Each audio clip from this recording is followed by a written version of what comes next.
Welcome to the Village Talks. This is a space where physiology meets lived experience, where we talk honestly about the body, the nervous system, relationships, and the real questions families are asking without fear-based narratives or a one-size-fits-all answer. We're your hosts. I'm Dr. Jaimy. And I'm Dr. Brittany. We're chiropractors, perinatal specialists, and humans who work closely with families through preconception, pregnancy, birth, postpartum, and early parenthood. Whether you're preparing for pregnancy, currently pregnant, newly postpartum, raising a little one, or supporting someone who is, you're in the right place. Let's get into today's conversation. Hello, welcome back to another episode of the Village Talks podcast. Today we are going to be talking about the nervous system role in labor progression. I think this is a really fun one for us to talk about because as chiropractors, it's our number one thing in practice that we're always educating about, that we're always constantly looking into how our nervous system is adapting or not. So this one's really fun for how labor progresses because of the impact that your environment has and your team and everything on whether your nervous system feels safe enough to open and soften and lengthen and allow this to happen and unfold in a really beautiful way. Let's take it away. Yeah, I think that's something that people don't think about, don't talk about, don't give enough consideration to is fight or flight is not where we birth babies. No. That's just not how, it's not how our bodies function. It's not how our nervous system functions. Mm-hmm. When we look at blood flow and oxygen supply and which tissues are these resources going to in a state of fight or flight, those are not the tissues and the muscles that need increased energy and oxygen and nutrients during labor. Yeah. And so we do have to have a nervous system that is in a more restful state just for the sheer functionality of our nervous system. Yeah. But then also it's also about safety, right? So in order for all of these things to happen naturally, your brain has to perceive safety. Yeah. So your nervous system can function from a standpoint of safety. And that's what needs to happen for birth. Yep, absolutely. Yeah. And it's more, I feel like right now, nervous system talk is big buzz. Yes. All over the internet, which I'm excited about. I mean, learning about it in school, it's the About foundation. time. Yeah, I'm like, yes. And I feel like sometimes it is getting brushed on very superficially because it's like, oh, if I just dim the lights and if I have good music and, you know, I trust my partner and like whoever my support team is, that's it. That's all it takes.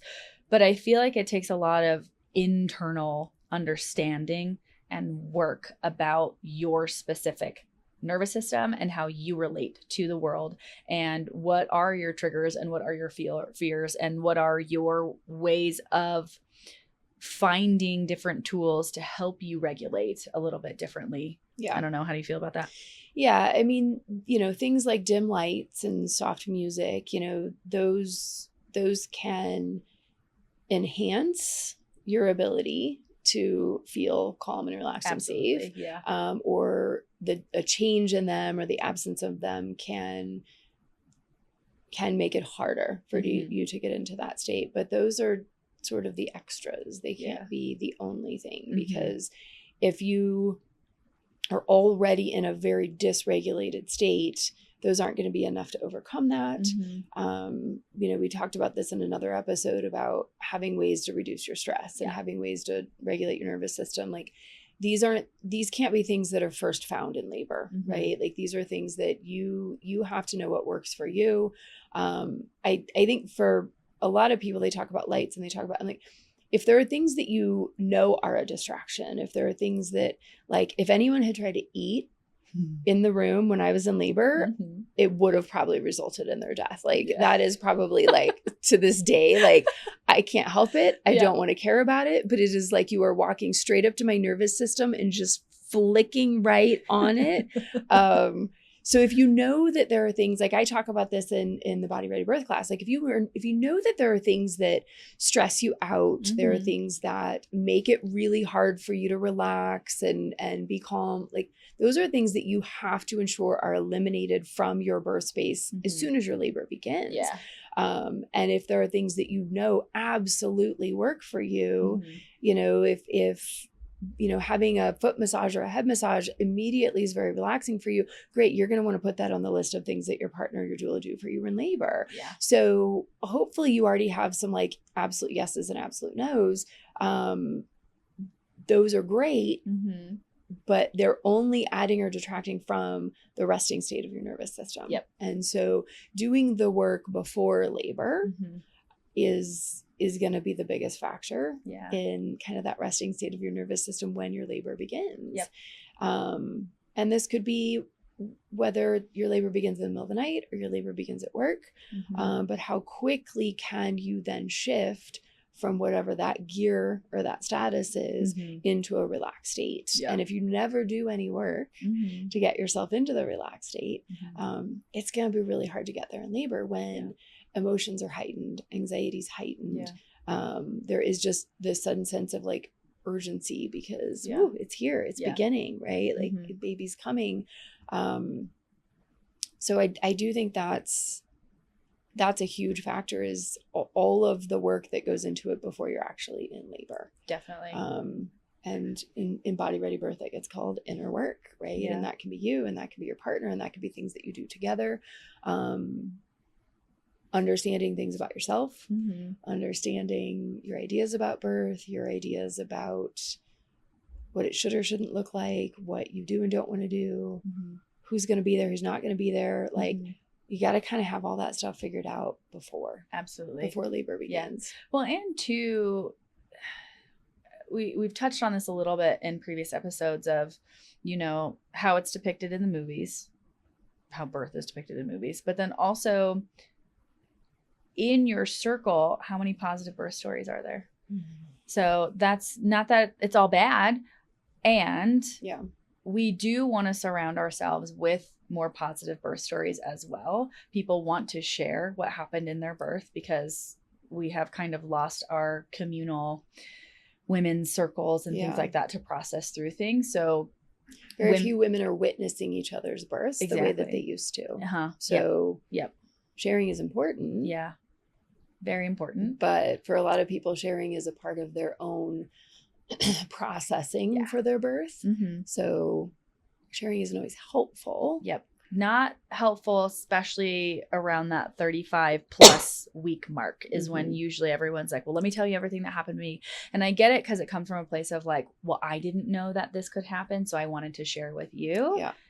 Do it at the beginning somewhere, not when they're closer to baby coming earthside, because that can also be a little dysregulating. Even if you're like, thanks for sharing, cool, I'm gonna put it, you know, in my pocket and just take that in and support you. Sometimes it does pop up when panic hits in labor and you were feeling a sensation that you weren't expecting to feel or something like that, and you're like, oh my gosh, my friend told me about this thing, what if that happens? Blah, blah, blah. And then sometimes that can lead to a spiral. I've seen that happen, and I've had to like held a client's face, like, you are safe, you are okay, like dead in the eyes, and she was like, oh, thank you, like, thanks for pulling me out of that one. But it can happen. It doesn't happen all the time, but it can. And it is, like you said, it's a spiral.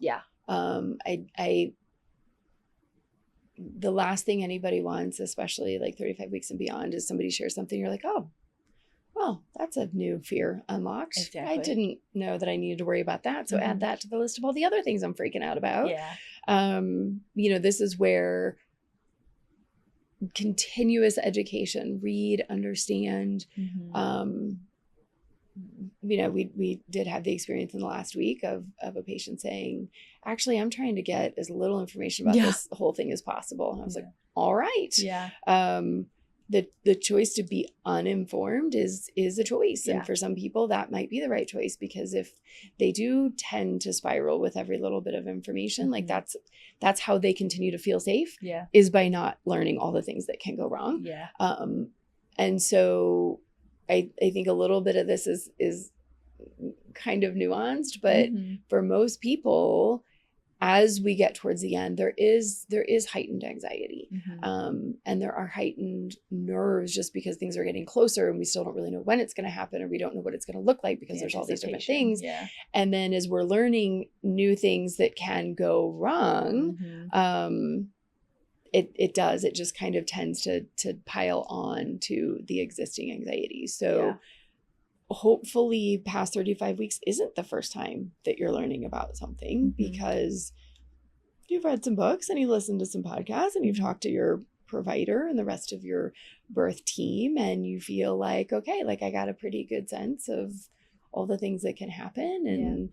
And I've tried to set myself up for being able to deal with these things should they arise. I feel like I have a plan in place for, even if things don't go according to plan, I feel like I have the tools and the information to be able to handle those things should they arise. Like that's for me is a big piece of it too, is that the likelihood that something comes up and you've never heard of it or had no idea that this was a possibility is lower. And so you're able to approach it from a calmer place, right? And be a little bit more rational, and not feel like those decisions are being made out of fear. But that comes from education, information. And it also has to come from a place where, you know, in your day-to-day life, with your job, with your home life, with your partner, with your kids, that you are regulated. Right? When you're regulated, your ability to tolerate stress and new information is substantially higher. And intensity too. Yes. So we talk about, it was like, I'm on my last nerve, you know, we're like, I feel like so many people are walking around, their nervous systems are just on fire right now. Well, our world is so overstimulating right now too. Yes. And so I think for most of us, we are from day to day, just existing in our current world it does not support nervous system regulation. It supports that we are up here in this dysregulated state a lot of the time. So I do think that parents do have to work harder right now to regulate themselves on a day-to-day basis, through, whether it's through self-care, whether it's through exercise, whether it's through listening to music. You know, there's so many ways to do this. But I think we are in a time where it does need to be more intentional. Especially in pregnancy and in preparation for birth, so that when that comes, okay, like I am cool, calm, and collected, and I am in a good place, not just mentally, but in terms of my body and my nervous system, to just kind of greet whatever's about to come at me here. And I feel confident that I'm going to be able to do this. Absolutely. Yeah. And one thing I usually do it either in our initial visit or in our day 2 follow-up, when we're kind of going over everything from the first day with our clients, is I usually educate, even though our world is very modernized, our nervous systems are still very primal, and you see it in birth. Like there's been comments from some of my clients where they're like, I just wanted to like lick my baby once they were born. Like I wanted to smell them and just like have them in and like lick my baby. And I was like, go for it. That is a very primal instinct that your nervous system and your maternal instinct is now like this, like I need to protect this baby, and put my scent on this baby, and connect with my baby, and introduce my baby's biome to my microbiome, because it's all interconnected. And so when it comes to the progression of labor, I say for early labor, ignore it as long as you can, because that helps with nervous system regulation too, because it is exciting. You're like, ooh, things are happening. But then we also want to keep our nervous system as regulated as we can, because I think the biggest thing in labor is resting.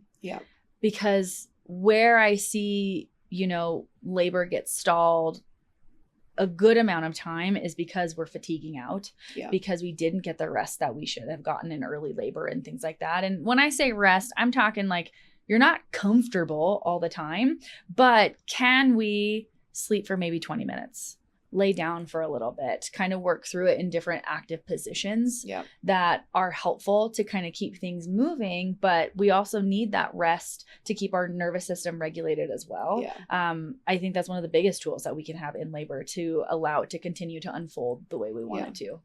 Yeah. And, you'll hear us also talk about movement in labor a lot through all these different episodes. Like that also has its place, but you don't have to be moving constantly. You don't have to curb walk for 3 hours in early labor, like it's kind of a shift back and forth. Like if you're feeling tired and like you want to lay down, rest. And if you're feeling antsy and like you want to move. They're all of one or the other is not going to be ideal throughout your entire labor. So it is kind of tuning in and listening.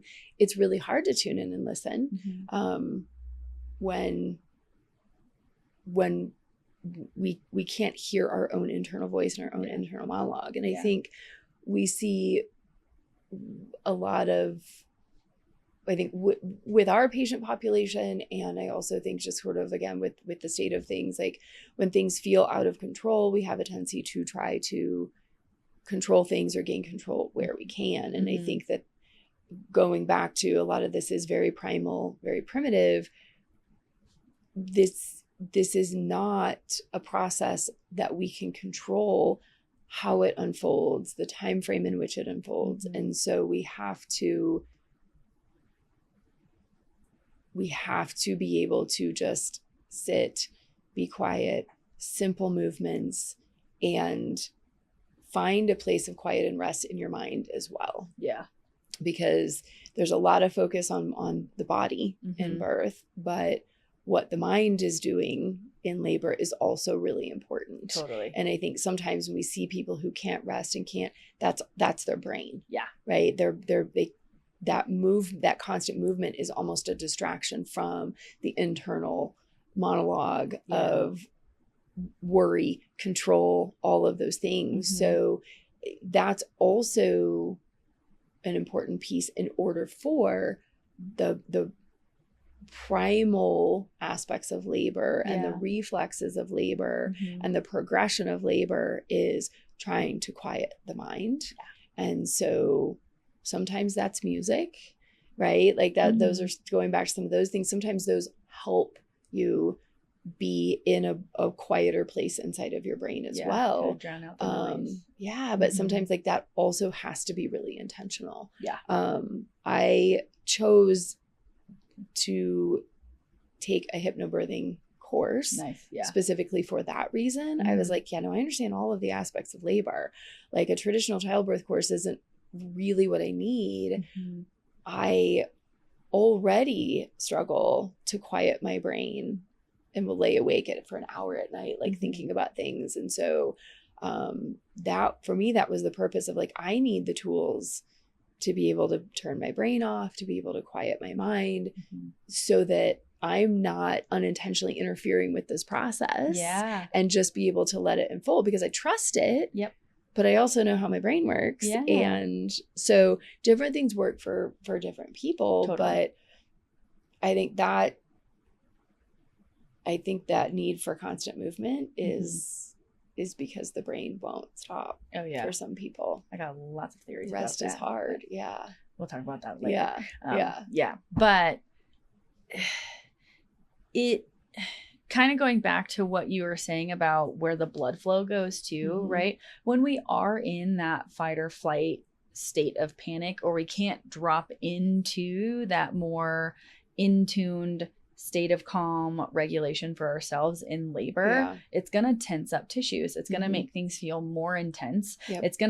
We do kind of get into this different portal, different realm, if we're getting, the woo-woo-y talk, but I love labor land. I love it. And when we get pulled out of labor land in that mindset, then it does make things more intense because we are more aware of what's happening. And we are, it's kind of like, oh, the lights got turned on and I was in this dark space and like, oh, all of a sudden I'm back into reality versus I'm in my own world and in my own bubble and listening to my body and really getting into it. I mean, you've talked about the differences between your two births of, there is that I don't know if it happens for every birth, for every woman, but there is a DMT release, a natural DMT release that happens at a point in labor. Mm-hmm.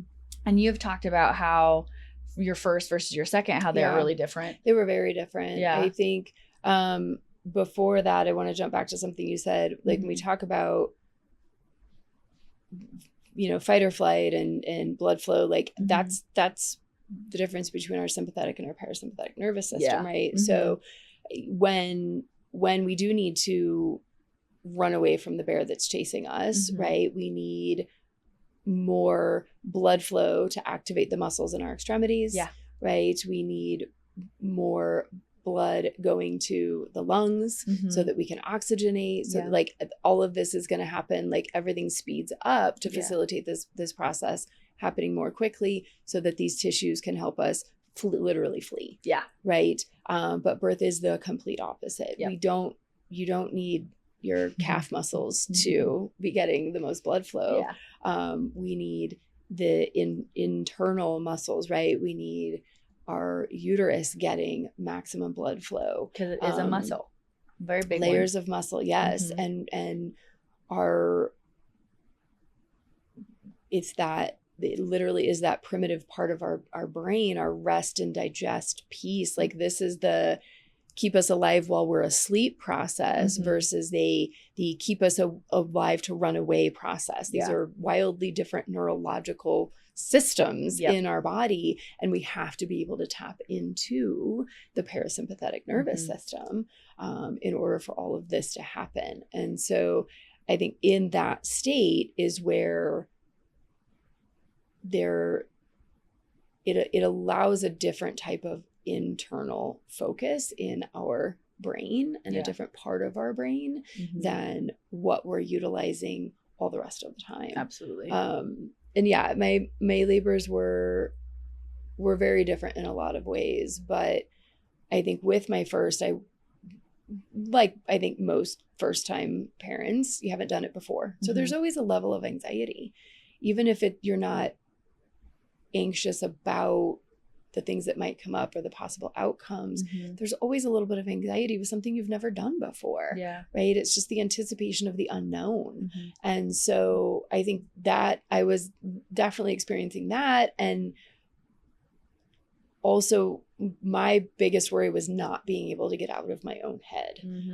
And just really feeling like I was an observer in this process. And so I was working very hard to literally shut out everything external and trying to focus on not fighting the sensations in my body, trying to keep my breath even. And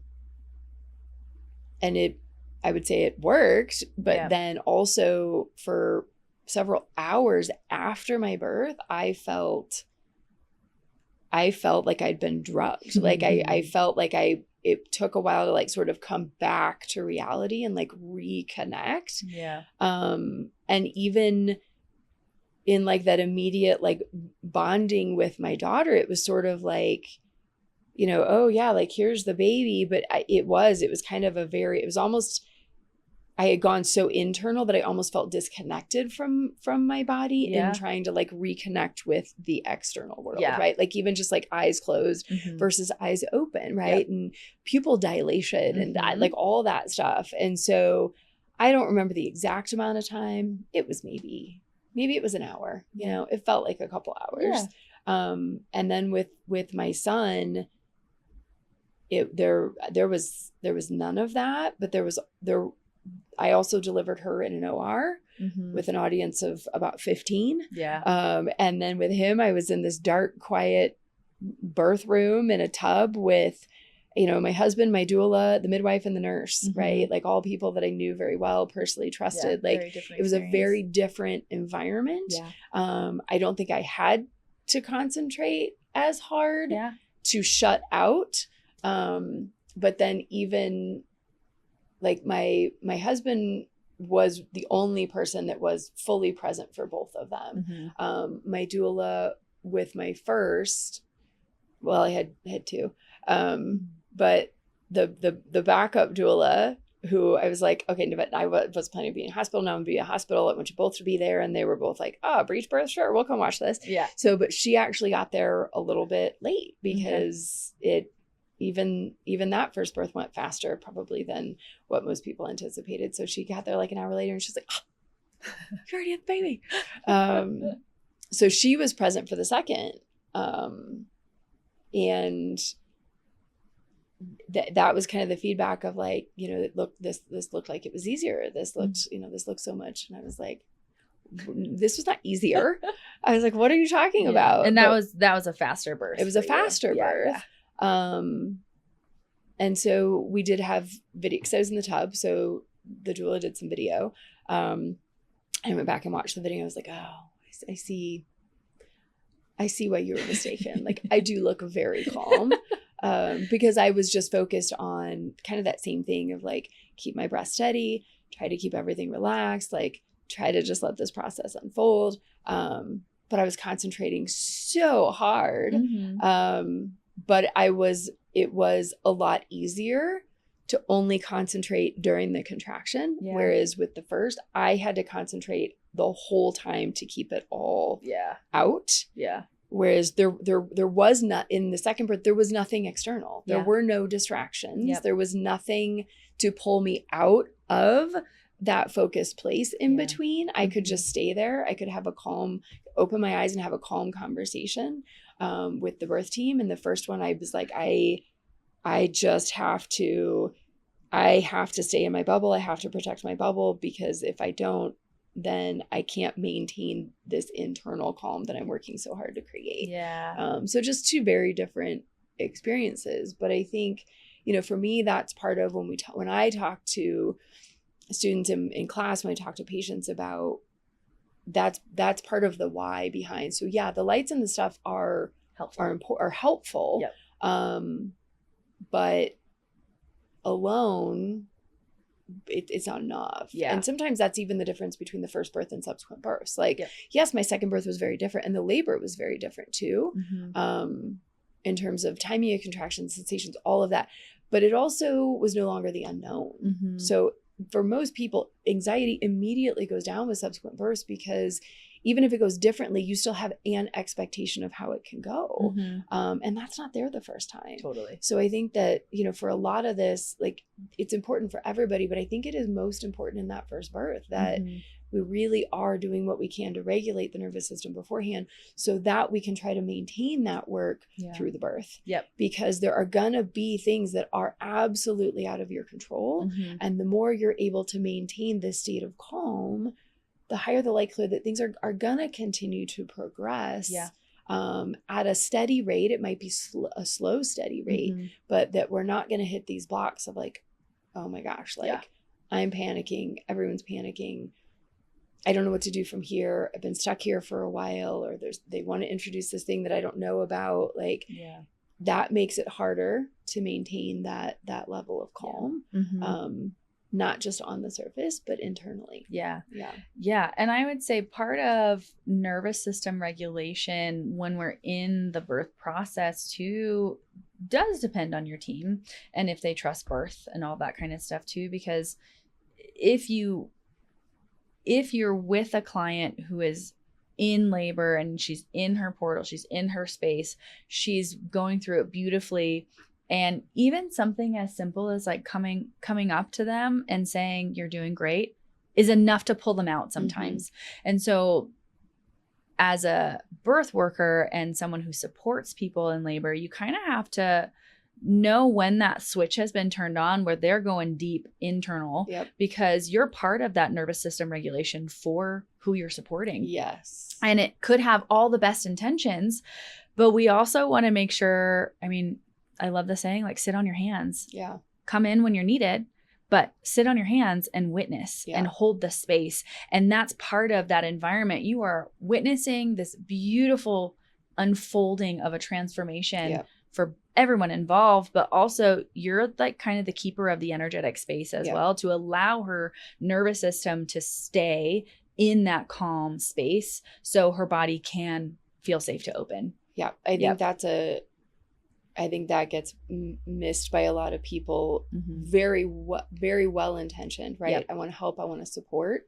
But sometimes, like for somebody who is truly deep in the work of labor, the best way to support them is leave her the F alone. Yeah. Do not talk to her. Do not touch her. Do not change anything in her environment. Like it is really important to be surrounded by people you trust, to know that if anything happens, they're going to catch you. Yep. But the deep work of birth is absolutely done alone. Yeah. And it is done inside of your own head. Yep. It is done inside of your own body. And that is terrifying for a lot of people. Yeah. If you are not okay sitting in silence with your own thoughts, birth can be a scary place. Yeah. And so one of the things I recommend for everybody daily is 10 minutes of meditation. I say, I don't care what that looks like.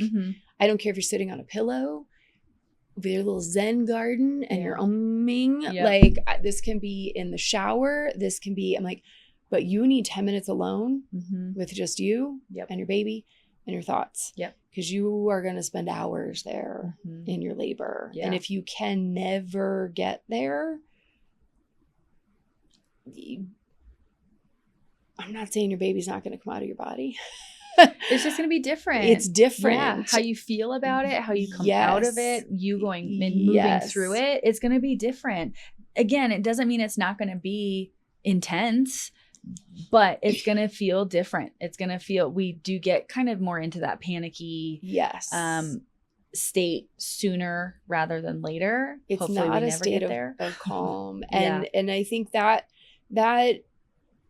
was an interesting perspective to get from those witnessing my birth. Yeah. That was vastly different than my experience of that birth, as they all were like, oh, you look so calm and collected and hypnobirthing works so well. And I was like, I did not feel cool, calm, and collected, right? There was a lot of internal struggle is not the word, but there was a lot of, like, I was working very hard to maintain that calm because I knew it's what my body needed for this baby. Like I say, like I did not push in my labor until after his head came out. Nice. Like I was just trying to breathe, if anything, slow things down because it was a quick labor.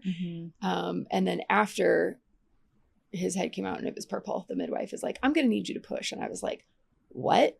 Like it took me probably a solid 30 seconds to even figure out how to connect with that part of my body to actively push instead of actively relax. Yeah. And so I do think that's like an important piece of when we talk about the nervous system is like, there is all this external stuff, but, and so yes, like having support there doesn't mean they're physically supporting you. It doesn't mean they're verbally supporting you. It doesn't, sometimes that support is just, you sit on your hands and you are watching and paying very close attention so that as soon as she does need something, like you're ready to jump in with that. Yep. And, you know, with a doula, with a birth worker, there's that anticipation, right? Like you have all the skills, you have all the tools, like you're going to be able to anticipate what she needs, but she's gonna tell you, or there will be signs of when she needs it. Yeah. And I for sure was not like, I don't like to be pet. I was like, I was like, that was like the number one thing on my birth plan, and everybody on my team, like, do not touch my head. Yeah. Like I mean, we're not going to get into all the fascial restrictions and blah, blah, blah. But that, I'm like, I already know, like when, like, it's one thing if I'm getting a haircut, there's like the anticipation, it's different, right? But if somebody were to come up and just start like patting my head, my nervous system is immediately like, danger, like what are you doing? Like, like, so I was like, I know that about myself. I was like, whatever you guys do, don't ever touch my head in labor. Yeah. So some people will know those things, and that's often where these conversations are really important, because it's not a choice, right? I could be deep in labor land, but if somebody's sitting next to me chewing potato chips, holy moly, nope, straight out of it. Yep. Right? Like those are the things that I understand about my nervous system. The more you tune into those things and share that with your birth team, and hopefully have a team who understands, and this can be something for a doula to discuss with partner too, of like, some people really, their nervous systems are the opposite, right? They want to be hugged and rubbed and touched and pet, and they want like that close touch through their whole labor. And other people are like, do not touch me. Yeah. So that can look like very different things, and you want to know that beforehand. Yep. But I forgot which, my train fell off the tracks here, guys. That's Sorry. okay. I forgot where I was going with this, but just knowing for your nervous system, right? Yeah. It's like going in as a birth worker, as support, as a partner support, all of that stuff is understanding like how your nervous system, their nervous system is impacted by the environment. Yep. Because that's a big part of how labor progresses or not. Yeah. We can be doing all the right things, but it's not about doing right or wrong. Yeah. It's about knowing how to pivot, knowing when you should pivot, knowing when to leave her alone, which is the majority of the time, in my opinion. But when it comes to just the nervous system's role in labor, we are always assessing for safety. Period. Point blank. And so if in labor, we're constantly having to assess for safety, that is not going to allow your body to soften and open and lengthen in a way that is not short amount of time, but it's going to be chunky. It's going to be broken up. It's not going to be this flow that we would hope labor and birth can be. And it can kind of feel like a little piecemeal together. Yeah. And I think that, you know, in looking at having so I was there, my husband was there. I had asked my mom to be present, and I had 2 doulas. And those were my layers of safety. Those were all the people to stand between me and what didn't inherently feel like a safe space, which was the hospital. Because I had not planned to have a hospital birth with my first, because I am someone who doesn't inherently feel that a hospital is a safe place. Some people feel certain ways about certain things, and I don't like hospitals. Nothing against them or their people. It's just not a place where my brain and body like feel safe, right? And so for that reason, I had chosen to do a birth center birth, and then plan shifted. And so I was like, all right, how many layers can I put between me and these people? And that was, I was able to stay internal and do that hard work because I knew that I was surrounded by these people who were doing their work to create that layer of separation. Right. And so I think when that's just it, like all this other stuff is really important and really helpful, but it all comes down to safety. And if you don't feel safe in your body to begin with, long before your labor starts, how are you going to feel safe in any place? Right. So it comes from a place of internal safety first. Then we look at that environment, and it's the place where you choose to give birth. It's the people that you're surrounded with. It's, you know, those are the things that you can control. And making choices there. Some people only feel safe in a hospital. Like that feels very safe to them because in the event that something goes wrong, we have all the people and the staff and the equipment, right, for immediate intervention. So that is the sole reason so many people choose to give birth in a hospital is because it feels inherently safe for them. So, you know, there's all of those pieces to control the things that you can control that allow you to feel safe in your own body. Absolutely. But that is also very much an internal practice. And I think another big piece of this is communication. Communication. How do you communicate with your partner? Right. So like you have to know how you communicate with people. And then you have to have open, easy, quick communication with your partner, right? You're not in labor going to be having lengthy conversations about things. We need to have short communication. Sometimes it's tapping, sometimes it's eye contact, and then same with the birth team. And communication is often a really challenging piece in labor, because if she's in the zone in a contraction and somebody comes in and is trying to have a conversation with her in the midst of a contraction, like I would like to think that most people who attend birth understand, like, first off, it's literally 1 minute. So hang on. what up, or you can chill out. If machines aren't going off and people aren't running in, you can wait 30 to 60 seconds for this contraction to be over before this conversation. Or is this a question that can be asked to somebody else in the room? Yeah. Is this urgent? Does this need to be dealt with right now? Because that's going to break concentration. That's going to pull you out of that labor state. Yeah. So even thinking about how do you communicate with people beforehand, right? How do we want to communicate with partner, with doula, with birth team?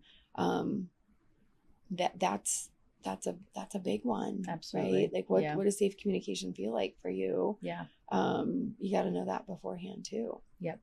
Definitely. Yeah. So many things we can go into with this. Yeah, but there's a lot there's a lot of different things in labor and aspects in labor, but I think like all of that is kind of, it's like the big extra kind of, like that stuff is also important, but if this isn't dialed in and you can't figure out how to convince your nervous system that it's safe in any space with any people, regardless of internal physical sensations, then all that other stuff is a little bit less relevant. It doesn't become irrelevant. Totally. But I think there's so much focus on all the other stuff. Yeah. Without giving the gravity of the nervous system the attention it deserves. Yeah, absolutely. Yep. Love it. All right. I think we can end there for this one. Yep. As always, as we say in every episode, we would love it if you left any comments, like, share, subscribe. If this resonated with you and you know someone who is going through this process where this can be helpful, please give us a share. We want this information to reach as many people as possible, because not just that we think it's important, but we believe that the more empowered you are, the better outcomes that you have and the better feelings you have about your entire experience. And that's a big one for us. So thanks again for listening to another episode of the Village Talks podcast, and we'll catch you on the next one.